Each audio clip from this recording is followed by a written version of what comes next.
ఇప్పుడు నిన్న నార్త్ వాళ్ళు మనకు మద్దతు ఇవ్వలేదు. వెస్ట్ బెంగాల్ ఉత్తరప్రదేశ్ ఎక్కడుంది? అఖిలేష్ యాదవ్ ఏం చెప్పిండు?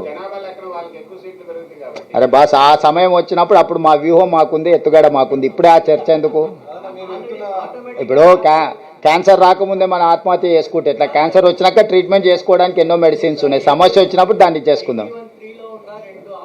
అన్నిటి మీద ఆ రోజు చర్చ చేద్దాం. విజయభాస్కర్ గారు, ఈ రోజు మనం ముందున్నది మహిళా రిజర్వేషన్లను అమలు చేయడానికి ఏం చేయాలో అది ఒక్కదాని మీదనే చర్చించుకుందాం. మిగతా అన్ని సమస్య వచ్చినప్పుడు పరిష్కారం ఆటోమేటిక్గా చెప్తాం. ఇప్పుడు మోడీ గారు ఏమన్నారు? తలుపులు బంద్ చేసి రాష్ట్రాన్ని విడదీసిండ్రు, తల్లిని చంపేసి బిడ్డను బతికించిండ్రని మోడీ గారు చెప్పిర్రు. వాళ్ళ నాయకుడు ఆ విధంగా చెప్పినాక తేజస్వి సూర్య ఇంకేం చెప్తాడు? ఆవు చైన్లో మేస్తే దూడేమన్నా గట్టి మీద మేస్తుందా? అది కూడా పోయి చైన్లోనే మేస్తుంది.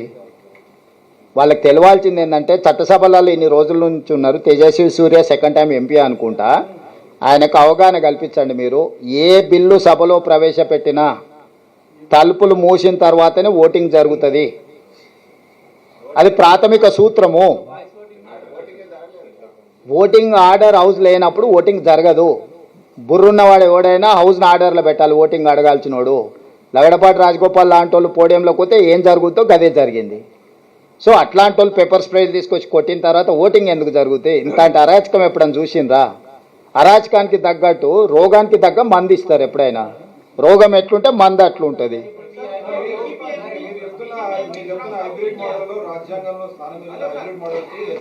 ప్రోరేటకు ఉందా? 50% ప్రోరేటకు రాజ్యాంగంలో ఉందా?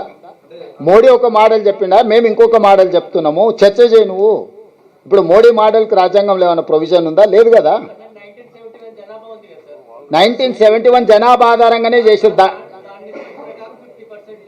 దాని ప్రకారం ఎందుకు? నేను చెప్పేది అదే. 50% చేయాలని లేదు కదా, 5% చేయి.